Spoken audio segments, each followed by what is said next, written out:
नमस्कार मित्रांनो, स्वागत आहे तुमचं तुम्हा सर्वांच्या आवडत्या चॅनल आज काय नवीनवर. तर बघा मित्रांनो, आज काय नवीनच्या आजच्या व्हिडिओमध्ये आपण अतिशय महत्त्वाची माहिती पाहणार आहोत. ती म्हणजे अशी की 10वीच्या परीक्षेसंदर्भात पाहू शकता बघा.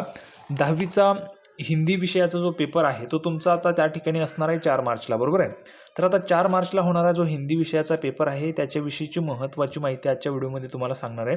बघा, 80 गुणांची तुमची परीक्षा आहे. याच्यामध्ये तुम्ही 75 प्लस म्हणजे 75 प्लस मार्क्स कसे मिळवू शकतात, त्याची तुम्हाला महत्त्वाची स्ट्रॅटेजी मी या व्हिडिओमध्ये सांगणार आहे. त्याच्यामुळे सर्वांनी व्हिडिओ जो आहे तो शेवटपर्यंत पहा, म्हणजे जेणेकरून संपूर्ण माहिती तुम्हाला समजणार आहे.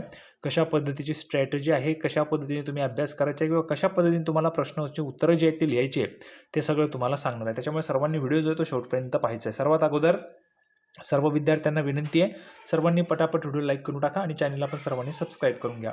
10वी-12वीच्या परीक्षेसंदर्भात अशाच पद्धतीचे अपडेट्स तुम्हाला मिळत राहतील. त्याच्यामुळे सर्वांनी चॅनलला सबस्क्राईब करा, व्हिडिओला लाईक करा आणि हा व्हिडिओ जास्तीत जास्त विद्यार्थ्यांपर्यंत शेअर करा. तुमचे मित्र असतील त्यांच्यापर्यंत पण शेअर करा, म्हणजे जेणेकरून जास्तीत जास्त विद्यार्थ्यांपर्यंत हा व्हिडिओ पोहोचणार आहे. चला तर मग लगेच आपण सुरुवात करूया आणि संपूर्ण जी काही महत्त्वाची स्ट्रॅटेजी आहे हिंदी विषयाचा पेपर लिहिण्याची, ती सगळी काही तुम्हाला लगेच समजून सांगतो. तर बघा, संपूर्ण माहिती पाहण्यासाठी आपण ह्या ठिकाणी आहोत. पाहू शकता बघा, 80 गुणांची तुमची लेखी परीक्षा होणार आहे हिंदीची. ओके, याच्यामध्ये 3 तासांचा वेळ तुम्हाला असणार आहे. ही जी प्रश्नपत्रिका तुम्हाला दाखवतोय ही 2024ची प्रश्नपत्रिका आहे. लक्षात घ्या, 2024ची प्रश्नपत्रिका आहे. आता बघा, तुम्हाला काही सूचना दिलेल्या असतात. अशा पद्धतीने तुमची प्रश्नपत्रिकेची सुरुवात असते. या ठिकाणी तुम्हाला तुमचा सीट नंबर टाकायचा असतो आणि ही सगळी प्रश्नपत्रिका अशा पद्धतीने असते. ओके, काही सूचना तुम्हाला दिलेल्या असतात, त्या सूचना तुम्हाला वाचून घ्यायच्या. आता प्रश्नपत्रिकेला आपण सुरुवात करतोय. बघा, विभाग 1, विभाग पहिला आहे पद्य विभाग, गद्य विभाग आहे. बघा, गद्य विभाग म्हणजे काय तर पाठ. ओके, पाठ आहे. याच्यामध्ये 20 अंक तुम्हाला असतात, म्हणजे 20 गुणांची गद्य विभाग तुमचा असतो. बघा, निम्नलिखित पठित गद्यांश पढ़कर दी गई सूचनाओं के अनुसार कृतियाँ कीजिए. हा जो काही तुम्हाला उतारा दिलेला आहे, तर हा पठित गद्यांश आहे, म्हणजे तुम्ही शिकलेला आहात. हा उतारा तुम्हाला दिलेला आहे. या उताराच्या अनुसार तुम्हाला कृतिया ज्या आहेत त्या करायच्या आहेत 8 गुणांसाठी. ओके, आता कशा पद्धतीने बघा, टोंग से ज़्यादा फिक्र मुझे उन लोगों की हुई जो हमदर्दी जताने मुझसे मिलने आएंगे. ये मिलने जुलने वाले कई बार इतने अधिक आते हैं और कभी कभी इतना परेशान करते हैं कि मरीज का आराम हराम हो जाता है. ओके, आता बघा, हा पूर्ण जो तुम्हाला दिलेला उत्तर आहे तो वाचून घ्यायचा. त्याच्यानंतर ह्या ठिकाणी उत्तर आहे. बघा, मरीज का आराम हराम तब हो जाता है जब उन्हें मिलने, बघा आत्ताच आपण वाचलेलं आहे काय, आराम हराम केव्हा होतो, तर बघा, जे मिलने जुलने वाले होते वो इतना परेशान करते की मरीज का आराम हराम हो जाता है. ओके, एक गुण तुमचा ह्या ठिकाणी झालेला आहे. त्याच्यानंतर बघा, जब मिलने वालों का ख्याल लेखक को आता है तब. आता ह्या ठिकाणी पूर्ण तुम्ही वाचल्यानंतर तुम्हाला याचं पण उत्तर येऊन जाईल. आता तो पूर्ण जो उत्तर आहे तो तुम्हाला वाचायचा आहे आणि त्याचं उत्तर लिहायचं आहे. ह्या ठिकाणी बघा, लक्षात घ्या, पैकीच्या पैकी मार्क्स तुम्ही मिळवू शकतात अशा पद्धतीची प्रश्नपत्रिका असते. अगदी सोपी सरळ प्रश्नपत्रिका 10वीची असते. त्याच्यामुळे अजिबात टेन्शन घ्यायचं नाही. फक्त तुम्हाला व्यवस्थितरित्या अभ्यास तुमचा झाला असेल, फक्त तुम्हाला कृती जर तुम्ही सोडवल्या असतील, प्रॅक्टिस केली असेल, तर नक्कीच तुम्ही पैकीच्या पैकी गुण घेऊ शकतात. ओके, आत्ताच आपण पाहिलेले. आता बघा, उत्तर लिखिए. दुसरा प्रश्न आहे, उत्तर लिखिए. हमदर्दी जताने वालों की फिक्र करने वाला, हमदर्दी जताने वालों की फिक्र करने वाला कौन होता है, तर तुम्हाला उतार्यामध्ये पाहायला मिळेल. लेखक को परेशान करने वाले कौन होते, तर तुम्हाला उतार्यात पाहायला मिळतील.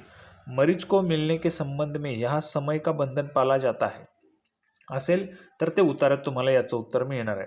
मरीज को इसके कारण नींद नहीं आती, कुठल्या कारणाने मरीज जो असतो त्याला नींद नाही आती, म्हणजे झोप लागत नाही, त्याची कारणं काय आहेत तर ह्या ठिकाणी तुम्हाला पाहायला मिळतं. बघा, दर्द के मारे एक तो मरीज को वैसे ही नींद नहीं आती. बघा, ह्या ठिकाणी मरीज को इसके कारण नींद नहीं आती, दर्द के कारण. ओके, दर्द के कारण सगळं सांगू शकतो मी तुम्हाला उत्तर, पण काय विषय आहे की व्हिडिओ खूप लांब होईल आणि सगळे प्रश्नपत्रिका सोडवण्यापेक्षा तुम्हाला फक्त हा जो पॅरेग्राफ दिलेला असतो, हा उतारा तुम्हाला वाचायचा असतो. हा वाचल्यानंतर तुम्ही सरळ सरळ तुमच्या प्रश्नांची उत्तर जे तुम्ही लिहू शकतात. ओके, त्याच्यानंतर बघा, गद्यांश में आई हुई एक समानार्थी शब्द की जोडी ढूंढकर लिखिए. समानार्थी शब्दाची जोडी ह्या ठिकाणी आलेली असेल, ती तुम्हाला शोधून लिहायची आहे, म्हणजे ढूंढके लिखिए. ओके, आता समानार्थी शब्दाची जोडी कुठली आहे ते तुम्हाला ह्या ठिकाणी पाहायचं आहे आणि ती समानार्थी शब्दाची जोडी तुम्हाला लिहायची. ओके, त्याच्यानंतर पुढे बघा, गद्यांश में प्रयुक्त दो उर्दू शब्द ढूंढकर लिखिए. उर्दू शब्द, आता या ठिकाणी उर्दू शब्द कुठले ते तुम्हाला शोधायचे आहेत आणि ते शोधून तुम्हाला ह्या ठिकाणी लिहायचे आहेत. ओके, आता या ठिकाणी उर्दू शब्द कुठले आहेत हे तुम्हाला शोधायचे आहेत, त्याच्यानंतर तुम्हाला ते शोधून लिहायचे आहेत. ओके, आता ह्या ठिकाणी आहेत, जर आपण पाहिलं तर बघा या ठिकाणी आहेत, तुम्ही ते शोधायचे आहेत आणि लिहायचे आहेत. त्याच्यानंतर पुढे बघा 1 गुणांसाठी तुमचं ते होतं आराम हराम है विषय पर 25 से 30 शब्दों में अपने विचार लिखिए. आता हा स्वमत आहे बघा, नेहमीच लक्षात घ्या, गद्यांश जो असेल, प्रश्न पहिला असेल त्याच्यामध्ये जो चौथा ऑप्शन असेल किंवा चौथा प्रश्न असेल हा तुमचा नेहमीच स्वमत असणार आहे. ओके, स्वमताचा प्रश्न असणार आहे. स्वमत म्हणजे काय, तर तुम्हाला काय वाटतं, तुमचे विचार तुम्हाला लिहायचे आहेत 25 ते 30 शब्दांमध्ये. 25 ते 30 शब्दांमध्ये तुम्हाला याचं उत्तर लिहायचं आहे. ओके, 2 गुणांसाठी आहे, म्हणजे जवळपास 4 लाईन्स तुम्ही लिहू शकता. ओके, 4 लाईन्स तुम्ही कमीत कमी लिहिल्या पाहिजेत. आता बघा दुसरा आहे आ, निम्नलिखित पठित गद्यांश पढ़कर दी गई सूचनाओं के अनुसार कृती कीजिए. आता जो गद्यांश तुम्हाला दिलेला आहे, म्हणजे पुन्हा एकदा पॅराग्राफ आहे, तर हा पॅराग्राफ तुम्हाला व्यवस्थितरित्या वाचायचा आहे आणि त्याच्यानुसार कृती करायची. 8 गुणांसाठी या ठिकाणी पण आहे. ओके, बघा या ठिकाणी दिलेला आहे. आता हा वाचल्यानंतर उत्तर लिखिए. समाज में अपनी आजीविका बहुत से लोग इससे चलाते हैं. आता याच्यामध्ये आपल्याला पाहायला मिळते समाज में अपनी आजीविका जो है बहुत से लोग किससे चलाते हैं. तर बघा या ठिकाणी आपण जर पाहिलं तर अभी समाज में ये चल रहा है कि बहुत से लोग अपनी आजीविका शरीर श्रम से चलाते हैं. शरीर श्रम, ओके, थोड़े बौद्धिक श्रम, शरीर श्रम बौद्धिक श्रम से चलाते हैं. समाज में अपनी आजीविका थोड़े लोग इससे चलाते हैं. पुन्हा एकदा तेच आहे. अच्छा, ओके ओके ओके, थोडेसे लोग आणि बहुत से लोग याच्यात फरक आहे. ओके, थोडेसे बघा, थोडेसे बौद्धिक श्रम से चलाते हैं आणि बहुत से लोग शरीर श्रम से चलाते हैं. ओके, हे तुम्हाला लक्षात घ्यायचं आहे. थोड़े से लोग किससे चलाते हैं, तो बौद्धिक श्रम से, और बहुत से लोग शरीर श्रम से. नंतर आराम में रहने वाले लोगों के पास यह अधिक है. काय तुम्हाला तो उतारा पाहायचा आहे आणि ते लिहायचे. अनेक लोगों में इसकी आदत नाही आहे. उतार्यामध्ये त्याचं उत्तर आहे, ते वाचल्यानंतर तुम्हाला येईल. 2 गुण तुमचे झालेले आहेत. त्याच्यानंतर बघा पुढे कृती पूर्ण कीजिए 2 गुणांसाठी. गद्यांश में उल्लेखित यज्ञ. आता बघा गद्यांश में उल्लेखित यज्ञ कोणते आहेत ते तुम्हाला लिहायचे आहे. संपत्ती दान यज्ञ और भूदान यज्ञ का भी आखिर आशय क्या है. तर या ठिकाणी आपल्याला दिलेलं आहे, ते तुम्हाला लिहायचे. संपत्ती बघा कुठले यज्ञ आहे, संपत्ती दान यज्ञ आणि भूदान यज्ञ. ओके, हे 2 आहेत. नंतर धनिकों के दान से होने वाले सामाजिक कार्य कुठले ते उत्तरात तुम्हाला पाहायला मिळतील. सगळं उत्तर मी तुम्हाला सांगणार नाहीये, कारण व्हिडिओ जास्त लांब होईल. पूर्णच्या पूर्ण प्रश्नपत्रिका जर मी तुम्हाला सोडवून दिली तर व्हिडिओ खूप लांब होईल. त्याच्यामुळे कसं शोधायचं हे तुम्हाला सांगतोय. तुम्ही त्या ठिकाणी शोधू शकता आणि गॅरंटी देतोय, हा व्हिडिओ बघितल्यानंतर 80 पैकी 80 गुण तुम्ही घेऊ शकतात. मी इंग्रजीच्या बघा सगळ्यात कठीण विषय जो 10वीच्या विद्यार्थ्यांना वाटतो तो म्हणजे इंग्लिश. ओके, तर इंग्लिश विषयामध्ये विद्यार्थ्यांना पैकीच्या पैकी मार्क्स पडतील अशा पद्धतीचं मार्गदर्शन केलं होतं. बहुतेक विद्यार्थ्यांच्या कमेंट्स जर पाहिल्या तर बहुतेक विद्यार्थ्यांच्या कमेंट्स आहेत, थँक्यू सर, तुमच्या व्हिडिओमुळे खूप मदत झाली. थँक्यू सर, तुमच्या व्हिडिओमुळे खूप मदत झाली, अशा पद्धतीच्या कमेंट्स आहेत. इंग्रजी विषय जो खूप हार्ड, खूप अवघड वाटतो विद्यार्थ्यांना, त्या विषयावर विद्यार्थ्यांच्या कमेंट्स आहेत. त्याच्यानंतर पुढे जर आपण गेलो तर पुढे आपल्याला काय पाहायला मिळते बघा, 3.1 मध्ये सूचना के अनुसार कृत्या कीजिए. तर उपसर्गयुक्त शब्द कुठला, शब्द श्रम आणि प्रत्यययुक्त शब्द. आता बघा उपसर्गयुक्त शब्द कुठला आहे ते लिहायचे, प्रत्यययुक्त शब्द कुठला आहे ते लिहायचे. आता श्रमला प्रत्यय लावल्यानंतर काय होतो आणि उपसर्ग लावल्यानंतर काय होतो ते शब्द तुम्हाला लिहायचे 1 गुणांसाठी. दूसरा एक गद्यांश में प्रयुक्त शब्दयुग्म ढूंढकर उसका अर्थपूर्ण वाक्य में प्रयोग कीजिए. आता जो शब्दयुग्म आहे तो तुम्हाला शोधून अर्थपूर्ण वाक्यात त्याचा प्रयोग करायचा आहे, 1 गुण मिळेल.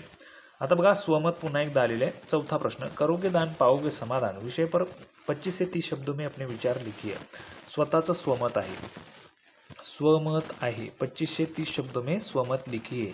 काय, तर करोगे दान तर पाओगे समाधान या विषयावर तुम्हाला काय वाटतंय. प्रत्येक विषयाचं, प्रत्येक विद्यार्थ्याचं हे जे काही उत्तर आहे ते वेगवेगळं असणार आहे, सेम उत्तर नसणार आहे. प्रत्येक विद्यार्थ्याचं वेगवेगळं उत्तर यावर असणार आहे. त्याच्यामुळे अजिबात टेन्शन घ्यायचं नाही. तुम्हाला जे वाटतंय करोगे दान पाओगे समाधान या विषयावर तुम्हाला लिहायचे. आता बघा लिहित असताना लक्षात घ्या, मी तुम्हाला समजून जरी मराठीमध्ये सांगतोय तरी पण विषय आहे हिंदी आणि तुम्हाला उत्तर पण हिंदीमध्येच लिहायचे आहेत. ओके, करोगे दान तो पाओगे समाधान, इस विषय पर आपको हिंदी में एक्सप्लेन करना है या फिर हिंदी में अपने विचार जो आपको प्रकट करने हैं, तब जाके आपको मार्क्स मिल सकते हैं। ज़्यादा से ज़्यादा आप 4 लाइन्स लिख सकते हैं। ओके, ज़्यादा से ज़्यादा आपको 4 लाइन्स लिखनी है, 25 से 30 शब्द आप होने चाहिए और करोगे दान पाओगे समाधान पर आधारित होने चाहिए। ओके, त्याच्यानंतर पुढे बघा, निम्नलिखित अपठित गद्यांश पढ़कर दी गई सूचनाओं के अनुसार कृत्या कीजिए। आता तुम्हाला पुन्हा एकदा हा जो काही गद्यांश आहे दिलेला आहे, उतारा दिलेला आहे, हा अपठित आहे। म्हणजे काय, तर हा तुम्ही शिकलेला नाहीत किंवा हा पुस्तकातला नाही आहे। सन 1911 में सत्येंद्रनाथ ने उच्चतर माध्यमिक की विज्ञान की परीक्षा दी और प्रथम आए। मेघनाथ साहा ने ढाका कॉलेज से परीक्षा दी थी और वरीयता क्रम में वे दूसरे स्थान पर थे। निखिल रंजन सेन ने इस परीक्षा में तीसरा स्थान प्राप्त किया। अशा पद्धतीने आहे। ओके, आता उत्तर लिखा। बघा उत्तर लिखिए 2 गुणांसाठी। ढाका कॉलेज से परीक्षा में द्वितीय स्थान पाने वाले, आत्ताच आपण वाचलेलं आहे बघा। ढाका कॉलेज से परीक्षा दी थी, वरीयता क्रम में दूसरे स्थान पर थे कौन, सत्येंद्रनाथ। ओके, बघा मेघनाथ साहब दूसरे स्थान पर थे और सत्येंद्रनाथ प्रथम आए थे।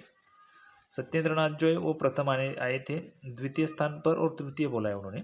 तो द्वितीय में अगर हम देखेंगे तो द्वितीय में मेघनाथ साहा थे और निखिल रंजन ये तीसरे स्थान पर थे।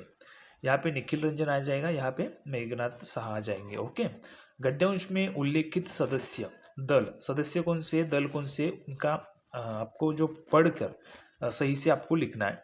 फिर यहाँ पे स्वमत आ जाता है। फिर से देखो क्वेश्चन नंबर 2, ज्ञान देने से ज्ञान बढ़ता है, विषय पर 25 से 30 शब्दों में अपने विचार लिखिए। तर ज्ञान देने से ज्ञान बढ़ता है, बघा ज्ञान वाटल्याने ज्ञान वाढते हे नेहमीच आपण मराठीमध्ये बोलत असतो। त्याच पद्धतीने 25 ते 30 शब्दांमध्ये तुम्हाला तुमचे विचार जे आहेत ते तुम्हाला प्रकट करायचे आहेत। 25 ते 30 शब्दांमध्ये तुमचे विचार तुम्हाला प्रकट करायचे आहेत 2 गुणांसाठी। ओके, नंतर बघा विभाग 2 पद्य विभागांमध्ये आता आपण आलेलो आहोत। पद्य विभाग आहे 12 गुणांसाठी। निम्नलिखित पठित पद्यांश पढ़कर दी गई सूचनाओं के अनुसार कृतियां कीजिए 6 गुणांसाठी। किसी का हमने छीना नहीं, प्रकृति का रहा पालना नहीं, यही। ओके, अशा पद्धतीने हे सगळं तुम्हाला दिलेलं आहे। ओके, पद्य विभाग आहे म्हणजेच काय तर कविता आहे।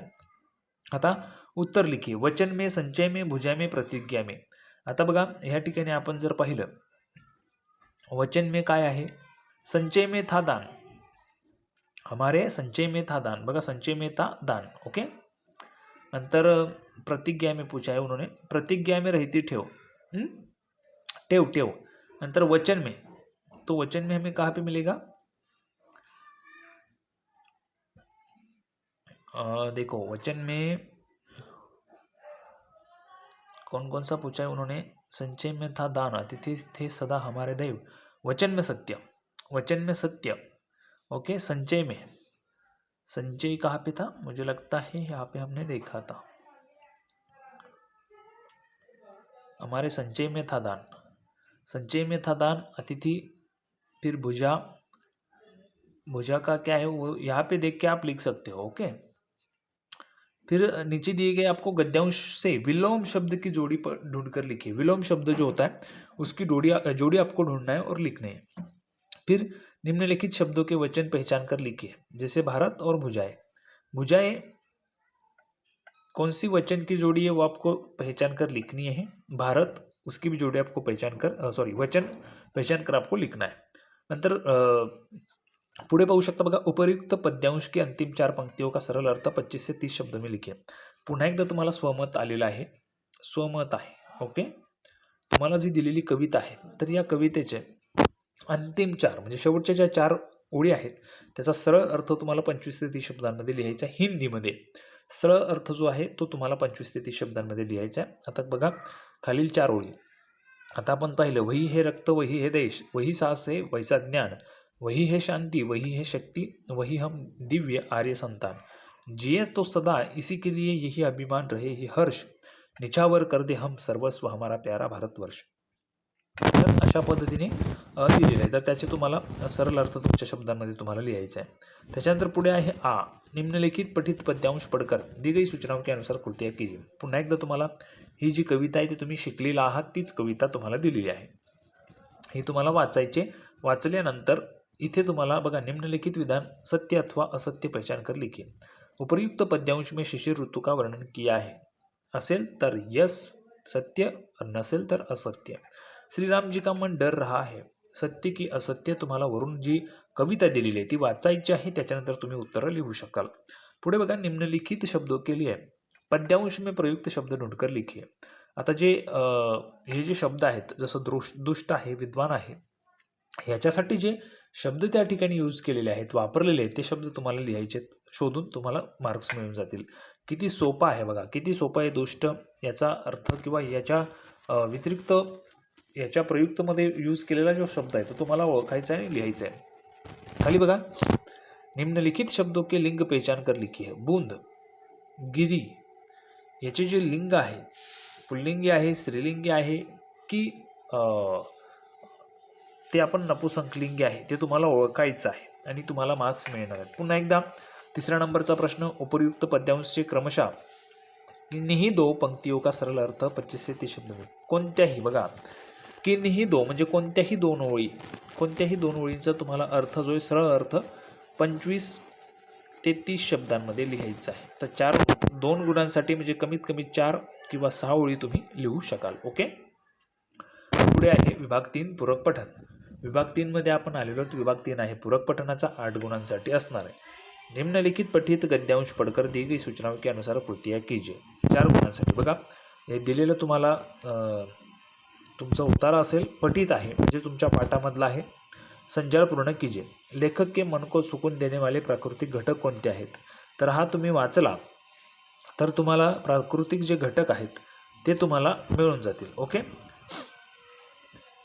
भुट्टा आहे, नंतर अजूनही आहेत, तर ते तुम्हाला बघायचे आहेत आणि त्याच्यानंतर तुम्हाला ते लिहायचे आहेत। पुढे बघा, प्रकृति मन को प्रसन्न करती है विषय पर अपने विचार 25 से 30 शब्द में लिखिए। पुन्हा एकदा स्वमत आहे, हे जे स्वमत आहे तुमचं मत असतं, त्याच्यामुळे तुम्ही काहीही लिहू शकता, फक्त हिंदी भाषेत असायला पाहिजे। पुढे बघा, निम्नलिखित पठित पद्यांश पढ़कर दी गई सूचनाओं के अनुसार कृतियाँ कीजिए। 4 गुणांसाठी, कांटों के बीच खिलखिलाता फूल देता प्रेरणा। आता सूचना ज्या दिलेल्या आहेत, ही जी पठित पद्यांश आहे म्हणजे कविता आहे, ती तुम्हाला वाचायची किंवा उतारा वाचायचा आहे, तुम्हाला उत्तर द्यायचे। उचित जोडियां मिलाइए। खिलखिलाता फूल, खिलखिलाता फूल बघा, कांटों के बीच खिलखिलाता फूल देता है प्रेरणा, खिलखिलाता फूल प्रेरणा। ओके, नंतर भीतरी कुंठा आंखों के द्वार से आई बाहर। भीतरी कुंठा, कुंठा। ओके, खारा काय आहे तर ते बघायचे, पावन काय ते बघायचे आणि उत्तर द्यायचे। 2 गुण तुमचे होऊन जातील। कांटों के बीच खिलने वाला फूल प्रेरणा देता है विषय पर 25 से 30 शब्दों में अपने विचार लिखिए। कांटों के बीच खिलने वाला फूल कौन सा होता है? तो हमने बहुत बार देखा है कांटों के बीच कौन सा फूल होता है। कांटों के बीच तो गुलाब कांटों में होता है। कमल, कमल अगर हम देखेंगे तो कमल का फूल कहाँ पे होता है? तो वैसे आपको कांटों के बीच खिलने वाला जो फूल होता है, जो प्रेरणा देता है, उस विषय पर आपको 25 से 30 शब्द में अपने विचार लिखने हैं। आप 4 से 6 लाइन्स लिख सकते हैं, 2 मार्क्स आपको मिल जाएंगे। फिर आगे आ जाएंगे भाषा अध्ययन, व्याकरण 14 अंक। सूचनाओं के अनुसार कृतियाँ कीजिए। देखिए कितना ईजी होता है। निम्नलिखित वाक्य में अधोरेखांकित शब्द का शब्दभेद पहचान कर लिखिए। क्या तुम कॉलेज में पढ़ी हो? शब्दभेद पहचानना है, आपको लिखना है, 1 गुण मिल जाएगा। नंतर बघा, निम्नलिखित अवयव में से किसी एक अवयव का अर्थपूर्ण वाक्य में प्रयोग कीजिए। आता दिलेले जे अवयव आहेत त्याच्यापैकी कुठल्याही एकाचं तुम्हाला वाक्यात प्रयोग करून लिहायचं आहे, अर्थपूर्ण वाक्य असलं पाहिजे। त्याच्यानंतर पुढे आहे कृती पूर्ण कीजिए। बघा, शब्द, संधिविच्छेद आणि संधिभेद। शब्द कुठला आहे तर महात्मा। ओके, शब्द आहे महात्मा, शब्द संधिविच्छेद असं झालेलं आहे, संधिभेद काय असणार आहे ते तुम्हाला या ठिकाणी लिहायचं आहे। किंवा बघा, दुस्साहस, बघा दुस्साहस आहे, त्याचं तुम्हाला संधिविच्छेद करायचं आणि संधिभेद लिहायचं आहे, कुठलंही करू शकता तुम्ही। खाली बघा, निम्नलिखित वाक्यों में से किसी एक वाक्य की सहायक क्रिया पहचान कर उसका मूल रूप लिखिए। जे दिलेले वाक्य आहे त्याच्यापैकी कुठली एक सहायक क्रिया जी ती पहचान कर उसका मूल रूप लिखना है। हम आगे बढ़ गए, मैंने दरवाजा खोल दिया। सहायक क्रिया कुठली आणि मूल क्रिया कुठली ते तुम्हाला ओळखता आलं पाहिजे। आपको ये आना चाहिए। क्योंकि टीचर ने पढ़ाया होता है। देखो मूल क्रिया क्या होती है, सहायक क्रिया क्या होती है, कैसे पहचानी जाती है, ये आपको पढ़ाया जाता है। अगर आपको ये पढ़ाया गया है तो आप जरूर से इसे देख के आपको उसका आंसर जो है मिल जाएगा। पुढे जाऊया, निम्नलिखित में से किसी एक क्रिया का प्रथम तथा द्वितीय प्रेरणार्थक रूप लिखिए। देखिए एक क्रिया का बताया उन्होंने, प्रथम तथा द्वितीय प्रेरणार्थक रूप लिखिए। चलना, प्रथम प्रेरणार्थक रूप क्या होगा, सेकेंड प्रेरणार्थक रूप क्या होगा, ये आपको लिखना है किसी भी एक का। ओके, निम्नलिखित मुहावरों में से किसी एक मुहावरे का अर्थ लिखकर वाक्य में प्रयोग कीजिए। टांग अड़ाना, कोई भी काम कर रहे हैं हम, कोई भी बैठा हो अगर वो टांग अड़ा रहा है हमारे काम में, तो हम उसका ये करते हैं ना, अर्थपूर्ण वाक्य में आपको ये मुहावरा यूज करना है और लिखना है। ठीक है, गला फाड़ना, अगर हमें देखिए अगर हमें हमारा फ्रेंड नहीं मिल रहा है तो हम जोर से चिल्लाते हैं, तो उस वाक्य में हम इसका जरूर से प्रयोग कर सकते हैं। मेरा दोस्त गला फाड़ के चिल्ला रहा था करके, ऐसा कुछ भी आप कर सकते हो। अथवा अधोरेखांकित वाक्यांश के लिए कोष्टक में दिए मुहावरों में से उचित मुहावरे का चयन करके वाक्य फिर से लिखिए। काप उठना, हाथ फेरना। ओके, रोते हुए बच्चे की गोद में उठाकर मां स्नेह करने लगी। नंतर पुढे आलेलो तर आपण 7व्या प्रश्नामध्ये निम्नलिखित वाक्यों में प्रयुक्त कारकों में से कोई एक कारक पहचान कर उसका भेद लिखे। आता तुम्हाला कारक ओळखायचे आहेत, कुठलेही एक कारक ओळखायचं आहे, त्याचं जे भेद आहे ते तुम्हाला लिहायचे आहेत। एक गुणांसाठी आहे। त्याच्यानंतर पुढे आपण आहोत बघा 8वां प्रश्न आहे, निम्नलिखित वाक्य में यथास्थान उचित विराम चिन्हों का प्रयोग करके वाक्य फिर से लिखिए। विराम चिन्ह वापरायचे आणि पुन्हा वाक्य लिहायचे। निम्नलिखित वाक्यों में से किन्हीं दो वाक्यों का सूचना के अनुसार काल परिवर्तन कीजिए। सामान्य भविष्यकाल आपको करना है इस वाक्य का, ये जो आपको वाक्य दिया है उसका सामान्य भविष्यकाल। मानू को ससुराल पहुंचाने में ही जाता हूँ, मानू को ससुराल पहुंचाने में ही जाऊंगा, सामान्य भविष्यकाल। ओके, अपूर्ण भूतकाल, अभी इसे भूतकाल में करना है, इसे पूर्ण वर्तमान में करना है, ये आपको आना चाहिए। निम्नलिखित वाक्य का रचना के आधार पर भेद पहचान कर लिखिए। देखो एक आपको वाक्य दिया है, उसका भेद जो है वो आपको पहचान कर लिखना है। फिर नीचे है, निम्नलिखित वाक्यों में से किसी एक वाक्य का अर्थ के आधार पर दी गई सूचना अनुसार परिवर्तन कीजिए। जो कि दी गई सूचना है उसके अनुसार, जैसे ये आपको वाक्य दिया है इसको आपको निषेधार्थक वाक्य बनाना है, तो ये आपको लिखना है, या फिर प्रश्नार्थक वाक्य कर सकते हैं आप। थोड़ी बातें हुई, इसका प्रश्नार्थक वाक्य कैसा होगा, थोड़ी बातें हुई। ओके, आगे जाएंगे। निम्नलिखित वाक्यों में से किन्हीं दो वाक्यों को शुद्ध करके वाक्य फिर से लिखिए। जो दिए गए 3 वाक्य है उसमें से कोई भी 2 वाक्य आपको शुद्ध करके फिर से लिखणे, 2 गुण आपको मिल जाएंगे, 2 गुण आपल्याला मिळतील। ओके, पुढे जाऊया। विभाग 5 आहे, रचना विभाग, उपयोजित लेखन, 26 अंक जास्त याच्यातच आहे। सूचनाओं के अनुसार लेखन कीजिए। ओके, सगळ्यात पहिला आहे 5 गुणांसाठी पत्रलेखन। ओके, 2 विषय आहेत, निम्नलिखित जानकारी के आधार पर पत्रलेखन कीजिए। बघा, राजेश रजनी शर्मा मातोश्री छात्रालय चिचेवड़ से अपने छोटे भाई सुयश शर्मा नंदनवन कॉलोनी नांदेड को योग का महत्व समझाने हेतु पत्र लिखता है। योगाचं महत्व काय ते तुम्हाला सांगायचं आहे हिंदी में फक्त, आणि तुम्ही उत्तर लिहू शकता। किंवा मग सातारा को क्रिकेट खेल सामग्री की मांग करणे हेतु पत्र, जसं तुम्हाला क्रिकेटची जी सामग्री आहे, बॅट असेल, बॉल असेल, स्टंप्स असतील, ते मागवण्यासाठी किंवा क्रिकेट किट मागवण्यासाठीचं तुम्हाला पत्र लिहायचं। ओके, मागणी पत्र। त्याच्यानंतर पुढे जाऊया, गद्य आकलन, प्रश्न निर्मिती, 4 गुणांसाठी। या ठिकाणी जो दिलेला तुम्हाला उतार आहे याच्यामध्ये तुम्हाला 4 प्रश्न तयार करायचे। किती सोपा आहे, किती सोपा आहे, पूर्ण वाचायचं आणि 4 प्रश्न तुम्हाला तयार करायचे। पतंजलि के बारे में कहते कि उसने चित्त शुद्धि के लिए योग सूत्र लिखे हैं। पतंजलि ने चित्त शुद्धि के लिए कौन से, या फिर पतंजलि ने चित्त शुद्धि के लिए क्या लिखा, योग सूत्र लिखे। हे झालं उत्तर तुमचं। एक प्रश्न तुम्ही तयार करू शकता, 4 प्रश्न तुम्हाला तयार करायचे। वृत्तांत लेखन, वृत्तांत लेखन बघा आता, गुरुकृपा विद्यालय बीड में मनाए गए स्वतंत्रता दिन समारोह का 70 से 80 शब्दों में वृत्तांत लेखन कीजिए। वृत्तांत में स्थल काल घटना का उल्लेख होणं अनिवार्य आहे, तर याच्यामध्ये जे काही स्थळ असेल, घडलेली घटना केव्हा आहे आणि घडलेली घटना आहे त्याचा उल्लेख होणं अनिवार्य असणार आहे। पुढे बघा, कहाणी लेखन, कहाणी तुम्ही लिहू शकता, त्याच्या अथवामध्ये कहाणी असेल 70 ते 80 शब्दांमध्ये तुम्हाला कहाणी लिहायची आहे। त्याच्यानंतर विज्ञापन लेखन. बघा दुसरं आहे विज्ञापन लेखन. विज्ञापन तैयार कीजिए. तर तुम्हाला दिलेलं असेल त्याच्या आधारे तुम्हाला विज्ञापन तयार करायचं आहे. किंवा मग निबंध लेखन आहे 7 गुणांसाठी. पुढचा प्रश्न आहे. ईमध्ये 3 विषय तुम्हाला दिलेले आहेत. त्याच्यापैकी कुठल्याही एका विषयावर तुम्हाला निबंध लेखन करायचं आहे. किसान की आत्मकथा. सर्व शेतकऱ्याची मुलं आहेत त्याच्यामुळे तुम्ही किसान की आत्मकथा लिहू शकता. किंवा मग यदि पुस्तके न होती तो, हे पण तुम्ही लिहू शकता. ओके, अशा पद्धतीची ही क्वेश्चन पेपर होती. अतिशय सोपी आहे. फक्त तुम्हाला चांगल्या पद्धतीने लिहिण्याची जी प्रॅक्टिस आहे ती तुमची असली पाहिजे. आणि हा व्हिडिओ तुम्ही परत बघा. जर समजला नसेल तर नक्कीच तुम्ही पैकीच्या पैकी गुण मिळवू शकतात. सर्वांना व्हिडिओ आवडला तर व्हिडिओ लाईक करा, चॅनलला सबस्क्राईब करा. अशाच पद्धतीची नवीन अपडेट घेऊन पुढच्या व्हिडिओमध्ये आपण पुन्हा एकदा भेटूया. तोपर्यंत सर्वांना धन्यवाद.